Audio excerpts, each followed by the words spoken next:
Welcome to Am I Doing This Right? Today we'll be breaking down rolling like a ball, finding ways to make it more accessible if you're a beginner, and to challenge yourself if you've come across this exercise before. So the first challenge of this exercise is how to get into a ball. If you bend your knees and automatically fall back, rounding your spine, place the hands behind the thighs.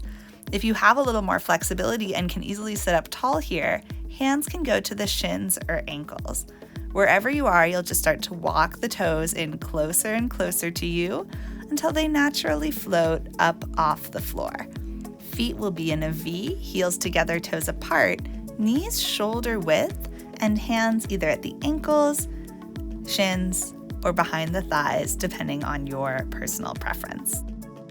Wherever you are, knees press actively out into the forearms and wrists so that you feel really engaged three-dimensionally, hugging everything strong.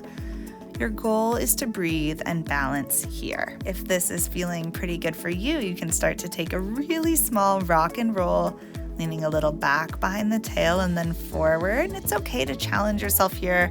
Worst thing that happens is you fall back and you just lay down on the mat, no big deal. This variation is so excellent if you're a beginner and the rolling seems scary or intimidating, so stick with it if that's you. If you're ready to roll, we're gonna go back to the shoulders, not onto the neck. So my head actually won't touch the mat at all. You just roll back to the shoulders and then back up to the booty. So if you would like, go ahead and try that now. Again, head won't touch the mat.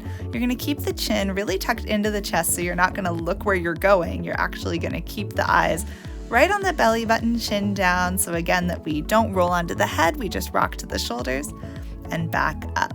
And if you don't make it all the way back up each time, that's okay. Just commit to your tight little ball, keep rocking and rolling, and you'll find eventually you will be able to make it all the way back up. Just really press the shins into the hands and keep trying. I also want to take the time to mention here that if you have scoliosis, osteoporosis, or any other condition in the spine, just stick with the balance, unless you're working with an experienced teacher who has told you it's okay. One more common challenge I want to address is that when you roll back, your low back hits the mat flat. It has a hard time rounding. It doesn't feel that great. So this was a challenge for me for a long time, and what helped me was to round the back more by reaching underneath the legs and grabbing my wrist. So this really puts the low back into a more rounded position. You'll probably find as you roll, it's harder to come back up, so I don't want you to worry about that today.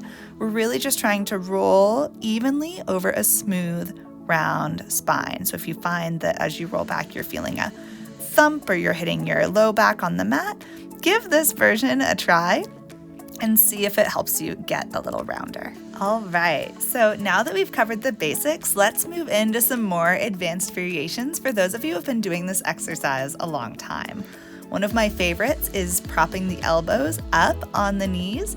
This again is going to make it a little harder for you to get back up because you lose that leverage of hands on the shins and your abs have to work like crazy. So go ahead and give this one a try if you'd like. It's really fun. You can see it's hard to get all the way back up, so you just have to stick with it. A nice in-between version, if you're not quite ready for this, is to do the same position as before, but instead of really gripping, keep the hands light on the shins, maybe even barely touching, and this will start to build that same abdominal strength up for you. Now, this next variation's a little more athletic. You're gonna roll to your feet, and you'll either just pop the booty up or stand all the way up. And you can see that's pretty hard for me, so we've brought in Ian, who is our rolling like a ball champion. He's gonna show the full version where you stand up, jump in the air, and then lie back down and roll again. So this is for athletes or people who've been doing Pilates for years and years. Don't try it unless you're really experienced because a lot of things have to go right for this to work out. Good job, Ian. That was really impressive. I hope that we were able to answer some questions about rolling like a ball today. If you want to do any more mat class with Ian and I, there's a link in the description for our full-length live online mat classes. And of course, like, comment, and subscribe to support our channel. Thank you so much, and I'll see you next time on the mat.